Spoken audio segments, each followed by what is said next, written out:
We've all made mistakes. Ideally, we like these mistakes to be learning opportunities to never do them again. In practice, however, training to one's mistakes and deficiencies have become a blanket solution to any problem with no in-depth research or analysis into what actually caused it. This is Blame and Train. All right, there, Six. You want to go into a little bit more in depth of what you meant off the intro? Off the intro. So, what generally happens when someone makes a mistake, right? You get the little finger wag, says you messed up. And the first thing they'll say is, we got to train, air quote, train to your deficiencies, right? And I want to say this is like such a blanket solution to fix things. And in some cases, you do have some training to fix what you missed. And then in other cases, they just say, oh, we need to train to your deficiencies. And there's no real aim point or way forward to do that. But we trained you, air quote, trained you. So now if you make another mistake, now it's your fault. And then we can say like, well, you just didn't pick up on the training. All right. That, well, so instead of training to your deficiencies, now that you've messed up, they're going to run a train on your deficiencies. Absolutely. Yes. I mean, that's how they kind of treat it, though. Yes. Absolutely right. I showed you this one thing 8 months ago, and I know you haven't done anything with that training since. So why don't you remember it? Well, you showed me a PowerPoint presentation, and a year has gone by, and I haven't done that job or that task that was being trained, and you expect me to remember it to its fullest. Right. Like example is like with GSC, right? You get like this blanket GSC course, which, let's face it, sometimes they say formal, but by formal, it just means like someone stood in front of you and read a PowerPoint. And then you're expected to kind of know this stuff and absorb all of it. And you may see the GSC equipment once, but then to most other people, like once is enough, or once exposed, forever learned. Then, like you said, you never see this ever again for like X amount of years. And then all of a sudden they drop in front of you. Oh, hey, you got a license in this. It's, you know how long it's been since I touched this thing? Yeah, it's for a piece of equipment that you might have to do on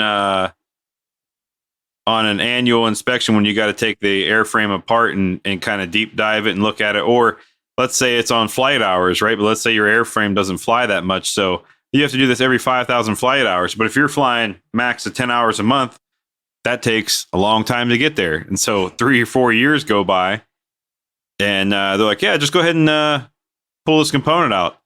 I got to research how to do that. Well, the tool's right over there. Yeah, I haven't seen it in 4 years.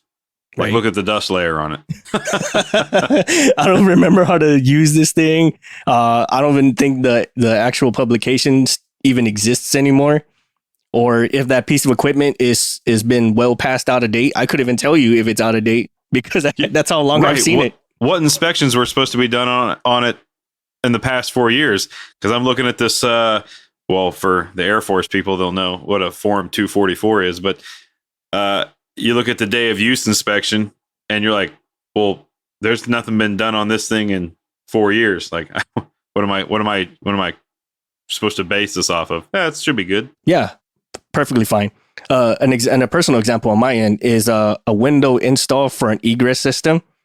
I may have seen this install once ever. I won't say the aircraft just because of the nature of it, but we got a class on this. It was probably like 5-10 minutes. And then another 5 minutes to take a 10-question test, which all of us basically breezed through it. And if you had any bit of a second grade education, you would ace this test. No problem. So, air quote, I am certified to install an egress window with all the little doohickeys that make this thing explode. And we're like, hey, we need you to go witness this install for this window. Like, okay, no impact, no idea how to do that, but all right, let's figure this out together. Yeah. So was there like, okay, well, did your egress door have explosive hardware in it, explosive bolts or whatever else? So the window in particular has like this line It looks like a fire detection line, Mm-hmm. or it's basically det cord. If any of you have ever heard of that, it's a Yeah. little detonation cord that wraps around the whole frame of the window, and then when the system is engaged, this little mini explosion happens within that line, and then it's supposed to destroy the window outwards, right? Yep. But the Lord, if I remember how many of those things I'm supposed to remember as to what to touch, what not to touch. I just remember the black and yellow things or the red and yellow things means do not fuck with this. You know, that was about it. Well, so what I was going to go with off the training topic is, okay, you have to go witness to install this window, but the training you took for window installs or for that particular airframe, you know, in your tech school might have been a year and a half ago, right? Yeah. So you've kind of forgotten what to do because you haven't done that job or witnessed that job in that amount of time. But then also for explosive, be it bolts or for the det cord going around the window, there's also a separate training in there to teach you how to properly handle or maintain or take care of and store and dispose of explosive hardware like that. Right. So that might have even been a longer time since you've done that training, you know? Mm-hmm. I don't know. I know for other places that I've worked that we had to deal with explosive bolts and such. There was a whole separate annual training you had to go through. Right. AKA annual, right? You have to get certified for this. But like, if it's something that you haven't touched or you haven't seen, or it's not part of your statement of work, say for X amount of weeks, months, whatever, you're going to brain dump almost all of that. It's like, what does this have to do with me? Right. Right. And then it was like, oh, hey, you've done this before. Like, I mean, that's kind of stretching it, but okay. Yeah, I've done it before, but not with any consistency. Right. To remain what I would call or feel comfortable with calling current on it, you know? Right. But then you go and ask, right? You're like, oh, it's been a while. Let me, since I've done this, let me go look, research it a little bit, read the manual, read whatever I got to do, get a little refresher on it. And then manager's like, hey, how come you're not done yet? And you're like, well, I got to do this job and I just want to get myself refreshed on it. Well, you were trained on it. What are you waiting for? Well, yeah, I mean, I was trained, but again, it's been a while. Like, I'd rather play it safe than sorry. But they're like tapping their watch on their wrist going, but time is money. You right. know? So you start playing that whole game, which I think we've had conversations about before. Yeah. And then this runs into like what causes a mistake, right? Could be a number of things, right? It could actually be the person just doesn't flat out know, like never seen it, never touched it, never been trained on it, but he or she is the only competent enough person to kind of figure it out, or they're just that one person who just got the short end of the stick. Like you need to get some air quote experience on this, right? And they're supposed to pair you up with someone who's done this before, but the senior technician, for whatever reason or another, doesn't have the time of day to educate you on this. And then you're sitting there in the dark trying to figure it all out. And you're like, oh, well, X goes to Y, Y goes to Z. So, I mean, good luck, everybody. You know? Well, or it's one of those, there's only one person that's trained on the entire facility and they just happen to be out on vacation. Yeah. The one time you actually have to do this job and everybody's going, well, how did we get this done? I don't know. Only Yakmo over there was trained on it and they're out on vacation. When are they coming back? In 2 weeks. Oh, well, who's next in line? Nobody's been trained. Okay. And then that's when they wave their hands and give you the blessing on the spot. Here, you're good to go now. You've been trained. Okay. Just make sure you read the warnings and cautions in the beginning of the maintenance manual. That's your training. You'll be good to go. Right. But in some cases, right, those cautions and warnings are not like, they're not in the front. They're kind of like buried in there between the mix. So like you're like halfway in there or halfway into the maintenance, and then you see like this big block that says caution. Make sure you do this before you do any of the stop before it. Like, yeah. And you're going, huh? I feel like that should have been something at the beginning of this this maintenance task. Right? Good, great, grand. How many times have we ran into stuff like that, right? Like, I really feel that this should have been at the very beginning, like before we even open the books, like caution, before you do anything, make sure this happens, you know? Yeah. Install generator backplate and safety wire. Okay. Caution: prior to installing backplate and safety wiring the hardware, make sure you install whatever O-ring or snap ring or something. Huh. All right. Well, I guess that was all good practice. Take that all back off. Take it all back off. Right. And I've seen some like that where it'll call out to have someone inspect it before you do anything else. So like, all right, cool, inspect it. And the person just kind of like, his brain's not on, or he just having an off day. Just like, yeah, sure. Okay. Yeah. Looks good. Move on. And then you see that step and it says to do all this. I'm like, well, got to take all this shit off again. And then you call call that person back and like, didn't we just do this before or do this already? And then he starts talking down on you like you're the fucking idiot. Like, I'm sorry. Well, or if it's QA who has to come out and do the inspection, now QA is going, wait a minute, why am I doing this again? We just did this an hour ago. What's going on? Now they start nitpicking you and deep diving you and whatever. And you're sitting there trying to, but the manual, but it says here, but then you're like, You're like, you know what? I'm going to go look up your training records. I'll be back. Yeah. Damn it. Right. And especially that goes into like what's the difference between a mistake and a violation, right? Because a lot of individuals kind of blur the lines between that, right? Like this dude totally destroyed this, and they're like, well, he didn't know what to do. Like, did he though? Like, did he really not know, or did he just like didn't think that he would get caught doing it? Well, or the ones that claim ignorance, right? Oh, I don't know. I haven't been trained on this. What do you mean you haven't been trained on this? Yeah, well, I haven't been trained on it yet. And you're like, then why are you doing the job? Yeah. Well, because there's nobody else here. So nobody else on site's trained? No. And so basically what they do by claiming ignorance on that end is it's not a get out of jail free card. It is for that individual, but then it falls back on their management, right? It puts all the blame back on their management. So then as QA personnel, you're going to their management. Hey, man, couldn't help but notice that you had an untrained, unqualified personnel performing a certain task. I'd like to know what's up with that, first and foremost. You know? Yeah. Second of all, they broke the component, so that's a $500,000 fix. And also, I'm issuing you a level 2 car. All right, have a good day, friend. Have fun with that. Right. As you give them the double finger guns as you're walking away. I've seen something like that, but it was more along the GSC side where like the crane or like something that provides some kind of electrical or hydraulic power. Oh my God, man. I've seen so many wild things that should never have happened. Like persons like hooking up the return lines to the pressure lines to the return lines, or the part that's not supposed to feed into the system is the exit or the relief part. Yeah. Like hold up. What are you doing? Right. And before he catches himself, he flips it on and starts shooting all that 3,000 PSI or however many thousand PSI in the reverse direction.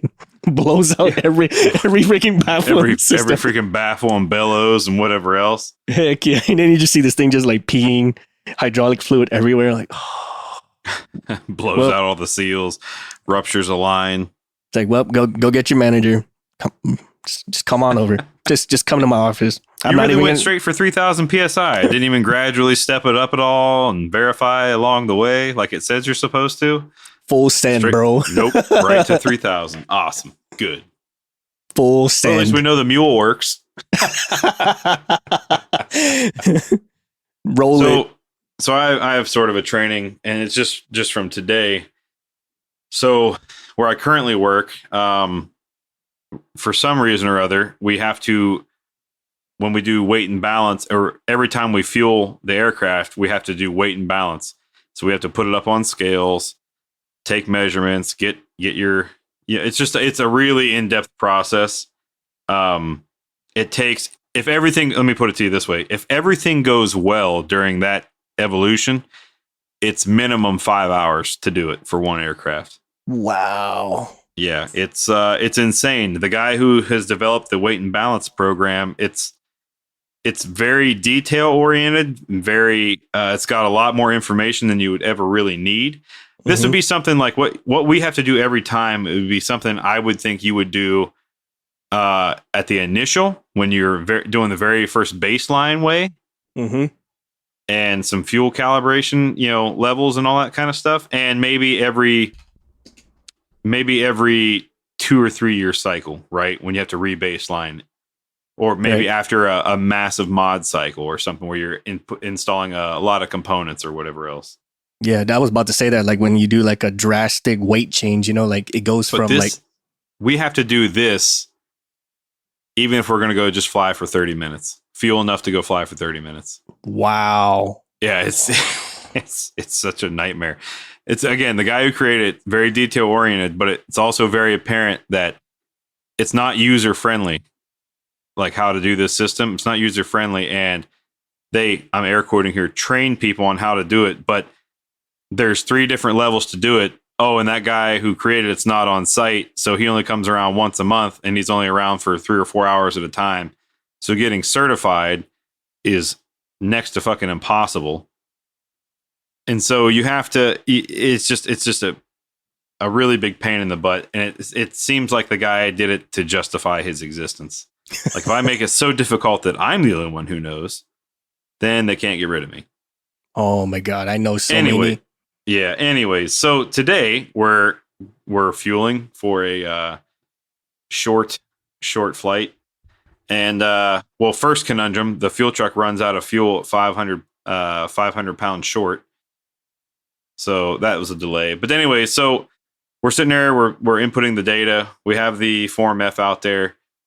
Mechs and techs are filling it in, but even they have to be certified. So here's another thing: at the facility I work at, you have to be the weight and balance is a QA function, Mm-hmm. but only if you're certified. Now, they have, to a certain level, mechs and techs can get certified, but they can't go as far as creating the whole Form F. All they can do is I hand it to them, and then they fill out some data, right?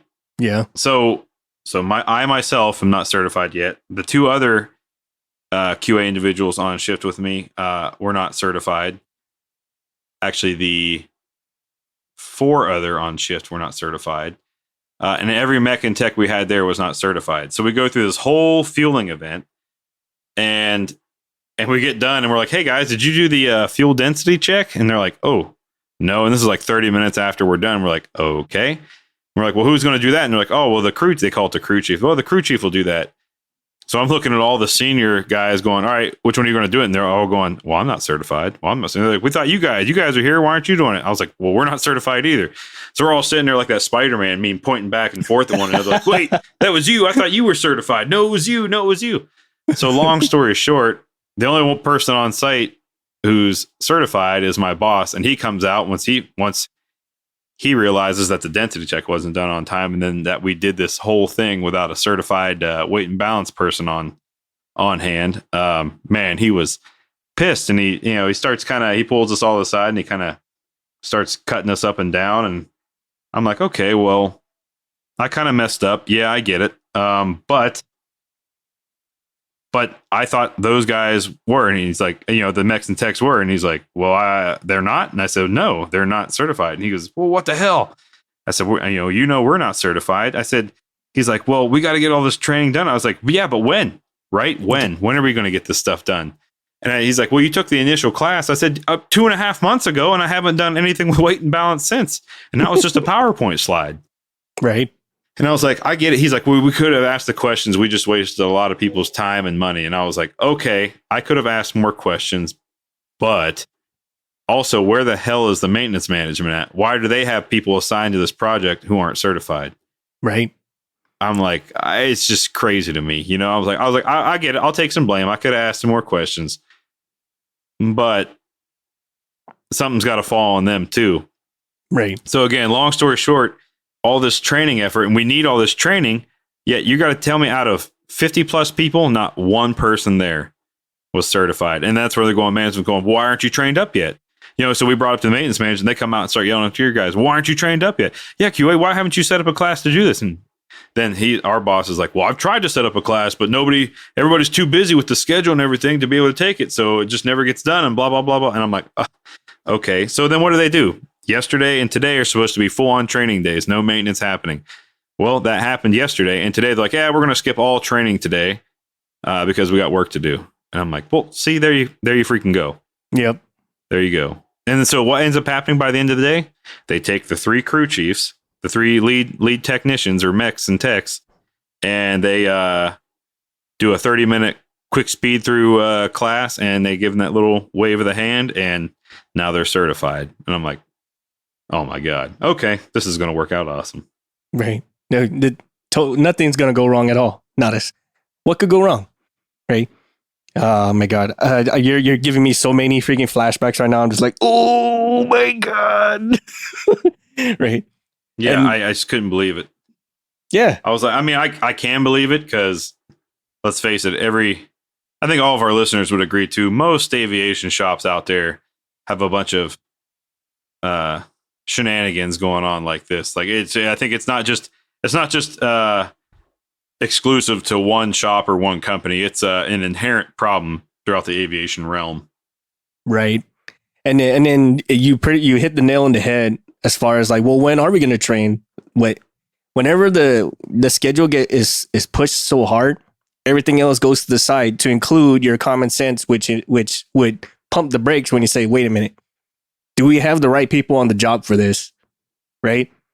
Yep. Like, I can see there's like so many points of failure in this, like from the guy who issues out the task to the guy who assigns people to it. And like, are you certified? Are you certified? Are you certified? Who is certified? Or have you done this before? Do you know what you're doing? Yeah, you're not certified, but do you at least know? Do you know what you're doing? Right. And then you can kind of say like, all right, just part 145 or just like, come get me and I'll fill the gaps, something. Right. But right. that almost never happens. It's just more like the schedule must happen, will happen, it's always going to happen. And if it doesn't, it's your ass. And then you're just kind of like, okay, what do I do? Yeah, Right? I guess I'll just stay here and keep getting my ass chewed out until I get trained. Cool. Sounds like a plan. We're at the point where we're getting the finger wag of death. And now we realize that training has to happen. Regardless if the schedule allows it or not, it just has to happen. So what ends up occurring is we do the air quote retrain, right? Either initial train or retrain. And it's usually like a speed through course, as what MVP has alluded to with like, here's your little 30-minute PowerPoint slide. Ominous Dominus, you are now certified. And I can tell everyone out there, this happens way too often, right? And when they say weekly almost. Yeah. And then the retrain, air quote retrain, is really just like your boss, your lead, even your own peer, just be like, hey man, or hey, you should probably not do that ever again. If you have any questions, just let me know. This concludes your training. What? What?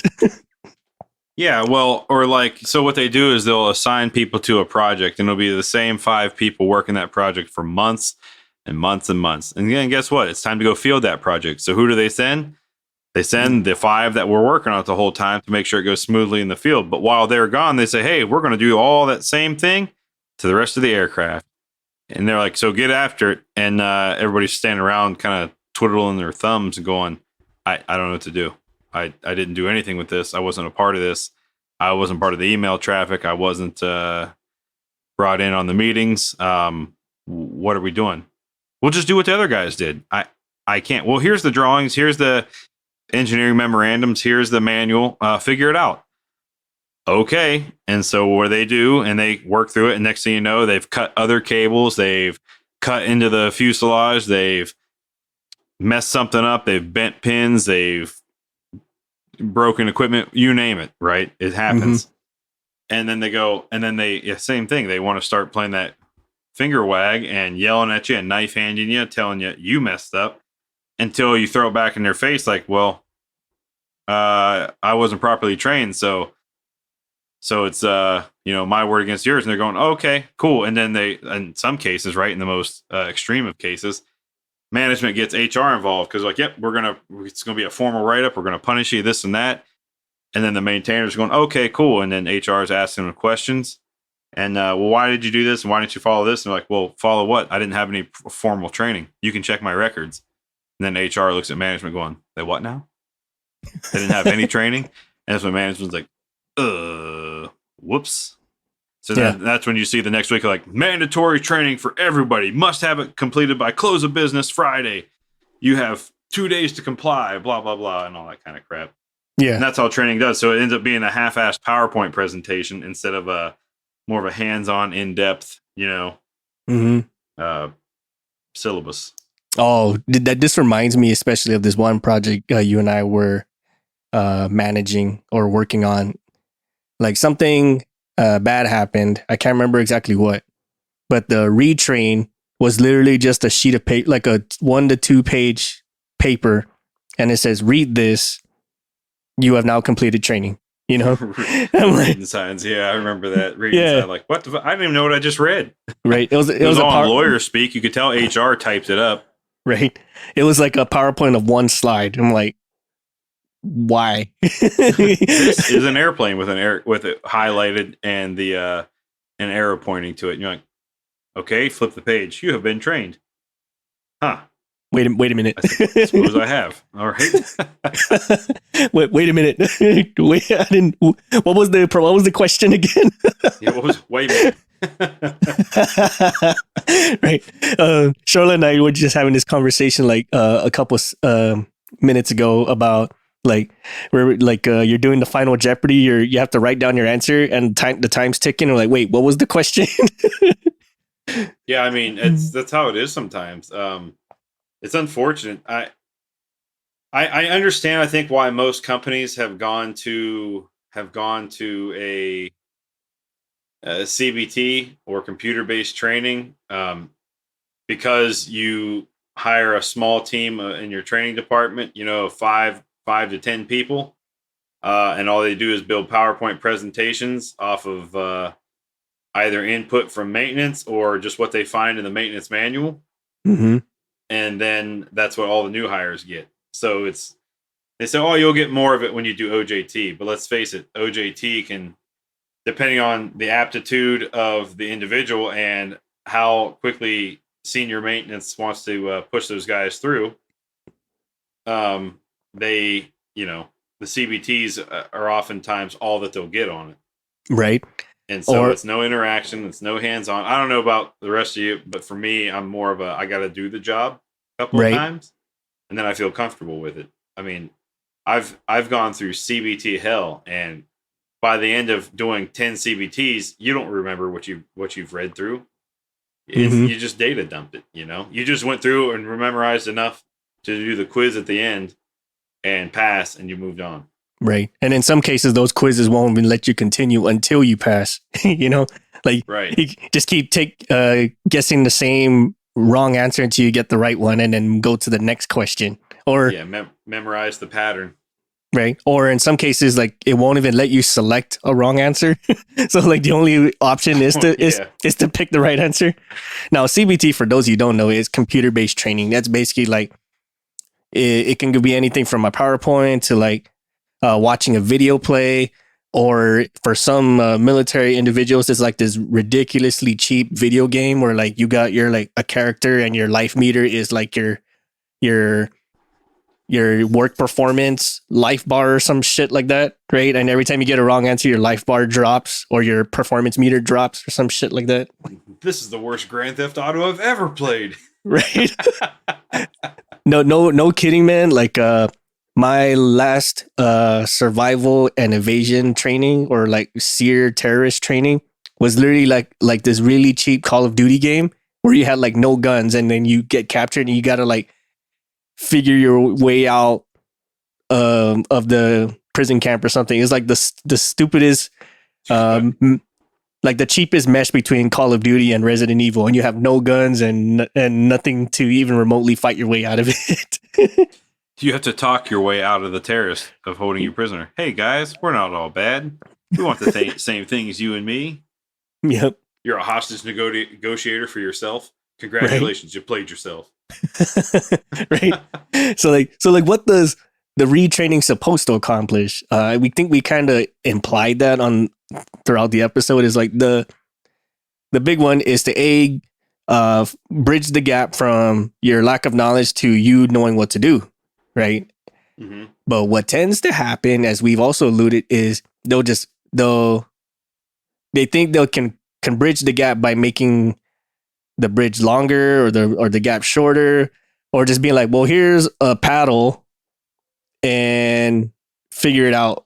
You know, well, we gave you the paddle, so you should be able to get across the river. I'm like, oh, okay, I guess. Like, let me go figure out how to cut down this tree with my bare hands first or something. Yeah, let me fire up my beaver and have it chew down the tree. Jeez. Oh, yeah, man. it's very apparent when the retrains happen that it's hastily put together because for fear of for fear of negative fallout, or it's a quick response or a hip fired response to a corrective action report or a car. Yes. Boy, you guys messed up royally, says the government, and we're going to fine you heftily for it. And also, you have so many days to come up with a fix. Okay, awesome. I'm the company. Let me just sit on my thumb real quick. Oh, that's due tomorrow? I guess, quick, put this together. And then that's what, everybody sign it fast. Here you go. See, we fixed it. Right. And make sure you backdate it to the time they issued us the corrective action report. It was like that meme I sent you the other day. Let me just check when the deadline is. Yesterday. Mm-hmm. Oh, great. Right. Yep. I'm just thinking back to that, what happened earlier today at work. Mm-hmm. And it's just, what a bunch of ass battery. Shoreline, you guys got any training you got to do? We are not as regulated as you guys are by any means. There's always training and certifications that you can get, but a lot of the times, at least in the live production side of things, they're less warranted until you get deep into like systems engineering. But a lot of it is like people who think they know that they know what they're doing, and it's like, you don't. Don't sit here and pretend that you do. It almost cost one dude his life on a show that I was on. Yeah. So I was crew chiefing at a show. And I think I've told this story on here before, but I'll explain it a little more in detail. So the guy came in, we were hanging some motors in the air, and we have to get power to the motors because, and I think they're 3-phase motors. So they have this Soka cable that goes to it. What happened was there was a recessed pin on the male side, and I told them, hey, don't plug it in yet. I'm going to make sure that circuit is off. They didn't listen to me, and the motor control power distro came with that circuit on, and I did not get a chance to see it until it was too late. And the dude went to go plug in the Soka cable, and it had a recessed pin, so it arced, and it shot flames out the motherfucker. Like, shocked the shit out of him. He had, oh my god, yeah, it was not a good time. And it's like, that's why, like, these guys are on job sites all the time, and they're like, oh yeah, I do this all the time. And it's like, yeah, that's true, you do this all the time, but we're dealing with a bunch of rental gear that may or may not be maintained all the time. You know, it was even a sub rental for us. So it's like, we don't have eyes on this gear all the time. So we want to make sure. And this is why I told you to do this. You're a fucking idiot. And it's stuff like that I feel like we can train a little better, you know, just slowing down, and not slowing down to the point where it slows down the whole show, but slowing down to the point where everybody's safe. And that is something that we don't do. Treat it, put the stop sign in place before the kid on the bicycle gets hit, so to speak. You know what I mean? Like, it's one of those things like, this is a really terrible intersection. We needed some stop signs here. Right. But nothing happens until people get hurt. And then they're like, I guess we'll put some stop signs in. Exactly. Like, oh, well, maybe we shouldn't actually do that. It's like, yeah, we shouldn't actually do that. And it's hard too, because like that was a guy that wasn't even technically part of my crew. He was a person that we hired for labor through this other company. So then it's like, it's a whole other fucking thing. So yeah, it's shit like that. Mostly we don't have a whole lot of like going through certified trainings like you guys do. I've tried to develop a few training courses and it's worked, but implementation is always lax. So Yeah, I mean, Yeah. I've run into that too. You have all these different trainings, but some of them they I think people, whoever builds them, they add in so much extra detail because in their mind it's more is more, right? If I can make Right. this 75 slides and fill it with crap nobody needs to know about, like, let's say for fire extinguisher training, and they put in there 4 slides about the metal that the fire extinguisher canister is made out of. Like, nobody cares about that. Everybody Nobody needs to gives a know fuck. where it's located, how to use it. No, and Right. as somebody who has developed training curriculums, at least for the audio side of things, it's trying to accommodate for all different learning types. And you kind of alluded to this earlier. I try to implement a mix of like test based and written based and visual, and also there is a physical test to do. So it's like you're doing all of it. That way, if somebody's not getting it here, then they're going to understand reading it. Or if they're not understanding reading it, then they're going to understand by physically doing it. Right. You know. Right. Well, and like with my example that I used from what happened at work today. Look, I know people are busy, and I know there's certain schedules to meet, and it's hard to get all the training in and stuff. But I mean, 6 months shouldn't go by without something happening, or at least one person getting some in-depth training, because then we run into situations again. And even my boss said today, he goes, this can't happen again. This is the second time this has happened. So we didn't learn from the first time. Yeah. Like, Yeah. And I was like, well, so and so, and they're like, yeah, that guy signed all the stuff last time and he wasn't certified. I was like, how did we get here? Right. Or it's like, oh, hey, there's this new piece of equipment. Somebody should at least know how to use it. And then all of a sudden you see it for the first time. You're expected to know how to use it. And nobody showed anybody how to use it. So nobody in the shop knows how to use it. And then you're just like, I don't know. And then now you're like embarrassing yourself in front of a client. Yeah. Or let's say doing engine, like I've harped on this at several different jobs, but let's say you got to do some engine maintenance, right? And it's a little more in depth than just your average oil change, filter change, kind of whatever thing. Let's say you got to change nozzles on whatever engine manufacturer engine type model. So you change. So you say, well, the people, we have nobody on site that's done this because we've never done this before. Yeah, but we have 6 aircraft that run the same motor, that run the same engine type model. Maybe we should send 4 guys to the engine FAM school, because every engine manufacturer has a familiarization school for specific engine type models, right? Some of them are a week long, some of them are 2 weeks, some of them are a month long. Depends on how in depth you want to go. But for most shops, the week long course is usually pretty good. Excuse me. And so you suggest that, hey, well, why don't we send some people over there? Or why don't we contact that engine manufacturer and see if they'll send a training rep from themselves here, and we'll get a whole bunch of people trained up at one time. No, that costs too much money. Yeah. Well, but yeah, it costs a lot of money now, but compared to, let's say we break a component on this motor and we got to pull the motor and send it back for overhaul. Like, what's the cost comparison there?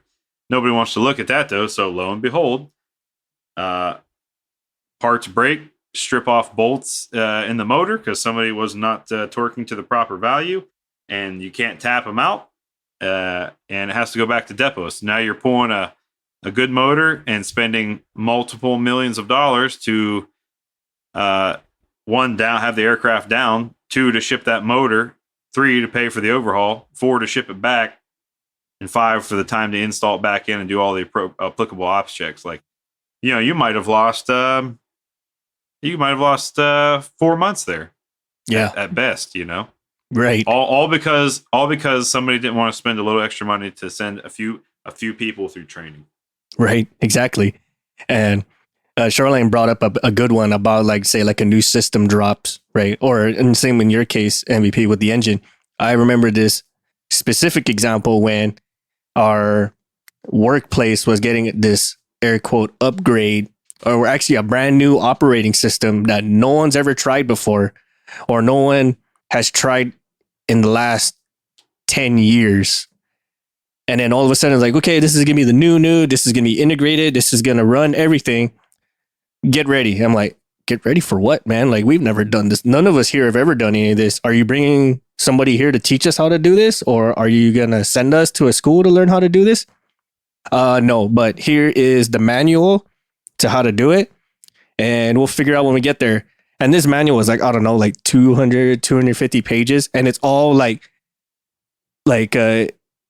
IT specialist level vocabulary words and stuff. Like almost none of us who is an aircraft mechanic knows most of these, right? Like, what the hell is a cache? What the hell is a queue system? What the hell is all this? Like, what the hell does all this mean to me? Right? I just want to learn how to order parts and task out maintenance. I'm like you need like a translator or some kind of Rosetta Stone to figure out how to do this. And it's one of those where the manual sounds a lot harder than the action, but they didn't think ahead to teach this to the level that doesn't necessarily touch this a lot. So they're just assuming that you get it. I'm like, yeah, the manual is written to the software developer engineers who wrote the program, right? yeah, Not to the average person who's going to be using it on a day-to-day basis on the floor. Like I don't need to know the deep level C coding to make the program work. I just need to know that I click on this button to order parts. I can type in the part that I need to order or search for the part that I need to order. And then it tells me what's in stock and location, whatever else. Like, yeah, just that tell me goes how to back do What I that. said a little earlier, where some people write these trainings and go, oh, more is more. The more I have in here, the better it'll be. No, you just wasted an hour of somebody's time because they tried to read through it, lost interest because they didn't understand it, and just clicked on the, yes, I have read this and I understand. I'm gonna openly admit I've seen a lot of that shit happen, to include myself, and that was mainly because I'm tasked out to do like 50 different things, all in 50 different places. I'm like, oh hey, by the way, do this training real quick. Like, fine, okay, whatever. Click, click, click, click, click. Take tests. Enter. 80% pass. Cool. Bye. You absorbed nothing, but you did it anyway. Yeah, but on paperwork, it's essentially they're giving you enough rope to hang yourself. Yes, right. That whole CYA and all of it. Yeah, so if it's one of those like you mess up later, you're like, well, I can write you up because it says here you had the training. You're like, did I? And you're like, right here it says you did. And you're like, cool, awesome. Yeah, appreciate that. Or like you and Shoreline had mentioned, like you just have that one person who just likes to be the button pusher. So like all things need to feed through me, and I gotta push the button, right? Right. That's why I think a lot of the training doesn't happen the way it should, because you have that one person who just feels like, if I distribute my button pushing, that makes me Less valuable. Yeah. Yep. So I'm like, well, what good is it, man? Like, you're more valuable if you train people, then you can at least be saying that you're the boss of them because you've made them smarter. Yeah, because then other people go, wow, these techs are awesome. And you're like, yeah, ask them who trained them. And they all say you. That just makes you look a lot better. But people don't see it that way. If I retain all this knowledge, I'm the king, Right. Or queen, depending or on queen, right? Whatever shop you're in and who's around. Yeah. In the end, whenever mistakes happen, whether it be a sheer accident or something that you kind of figured out for yourself and you used more so initiative than you did judgment, mistake happens. And then the goal of the training is to bridge that gap so you don't make those mistakes again.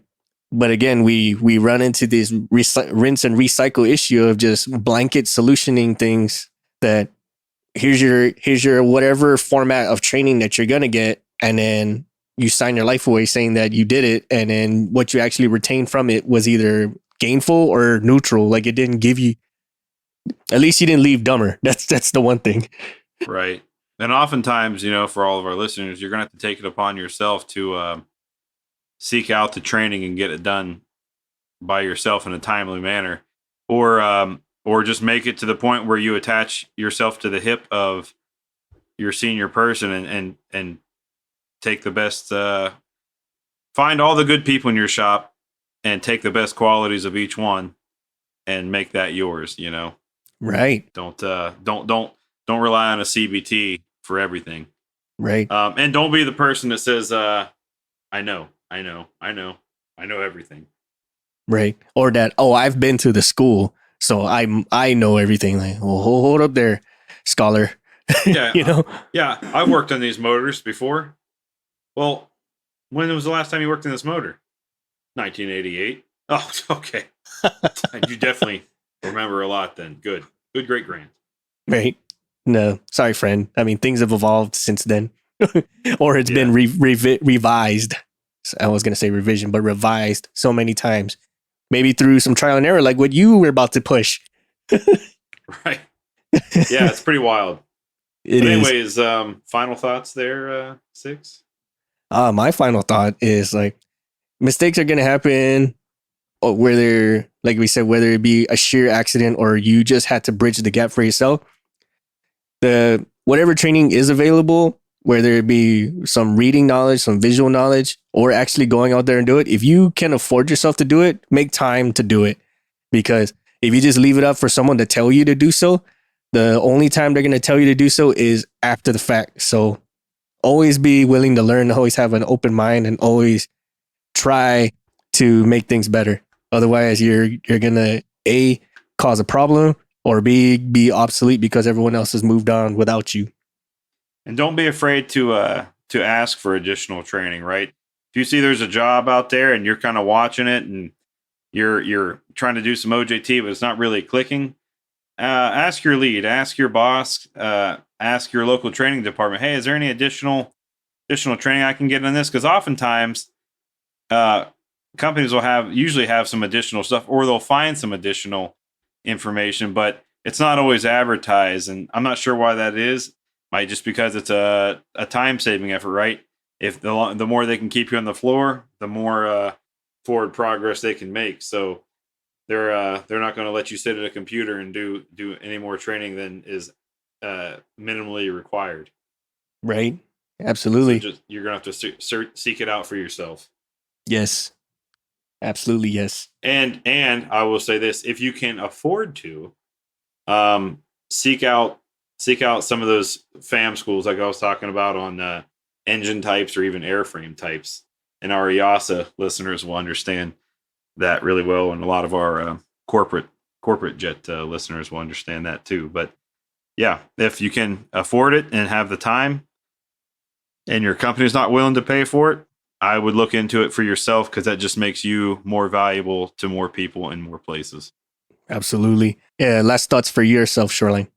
More of the same. I mean, try to find those training opportunities and try to get on as much training as you can, because it just makes you more valuable. And even if the company you don't currently work for values that, another company will. On that note, sheesh. Thanks, everybody. Have a good one, everyone. Thank you. Later. Bye. We'd like to thank our patrons for supporting our show and allowing us to keep producing episodes, bring on guests, and keep Shoreline ever happy to produce our show. With special thanks to Erica Lamont, Chris Hawkins, Stephanie Boatman, Jenny Dignan, Ryan Frushauer, Daniel Schubert, and Steven Shivers. Thank you all, our patrons, so much for all your support and again, your patronage. If you have ideas, topics, or stories for the show, or you would like to be a guest on the show, visit cancelformaintenance.com and drop us a line on our contact us section. We will do whatever we can to get you and or your ideas onto the show. Check out our sponsor, Rockwell Time, for all sorts of outdoors and sporting apparel such as watches, safety-rated sunglasses, and snowboarding goods. Visit rockwelltime.com, use code CX4MX, and save 10% off your purchases. Support us on Patreon at patreon.com/cancelformaintenance. Patronage again allows us to continue making episodes and maintain our gear. Patrons also get exclusive perks such as access to our Discord and discounts to our upcoming merch.